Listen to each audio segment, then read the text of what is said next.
আমরা মাননীয় বিরোধী দলীয় নেতার সঙ্গে 2-4 মধ্যে ওনার কাছ থেকে সময় নিয়ে ওনার অফিসে আবারও বসে অগ্রাধিকার কোনটাতে আমরা আগে দেবো, কোনটাতে পরে দেবো, সব তো রাজনীতি করা সম্ভব হবে না। অগ্রাধিকার ভিত্তিতে আমাদের যেহেতু দীর্ঘ সময় আছে, 3 বছর 4 বছর আমাদের হাতে 5 বছর রয়েছে, আমরা এই সময়গুলোর মধ্যে আমরা আস্তে আস্তে ইনশাআল্লাহ ওনার পরামর্শ ক্রমেই আমরা বাস্তবায়ন করবো ইনশাআল্লাহ। তবে আপনারা ওনাকে নির্বাচন করেছেন, এখানে প্রশাসক সাহেব ভোট করেছেন, দুইজনে দুটি ভালো দায়িত্ব আছে, সেই হিসাবে মনে করবে অবহেলিত এলাকার মানুষ মহান আল্লাহর ইচ্ছা আপনাদের ভাগ্যটা ভালো।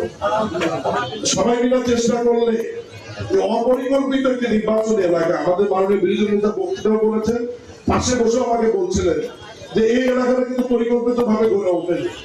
আরো একদিক থেকে আমার কিন্তু আপনাদের এলাকারই মানুষ, কারণ আমি বিগত 10 বছর সরকার বাড়ির মোড়ে আমার বসবাস করেছি, কিন্তু সেটা এখানে ছিলাম এলাকায়, ফলে এটা একদিক থেকে আমারও এলাকা।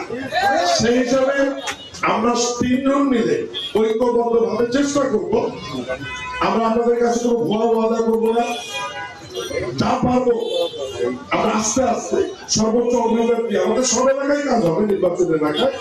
কিন্তু বিরোধী নেতা যেহেতু প্রধানমন্ত্রীকে দায়িত্ব দিয়েছেন, প্রধানমন্ত্রী যেহেতু আলাদা অনুশাসন জারি করেছেন, আমরা অগ্রাধিকার ভিত্তিতে এই নির্বাচন এলাকার পানির সমস্যা, গ্যাসের সমস্যা, রাস্তাঘাট, ড্রেনেজ যা করার প্রয়োজন আমরা করবো ইনশাআল্লাহ।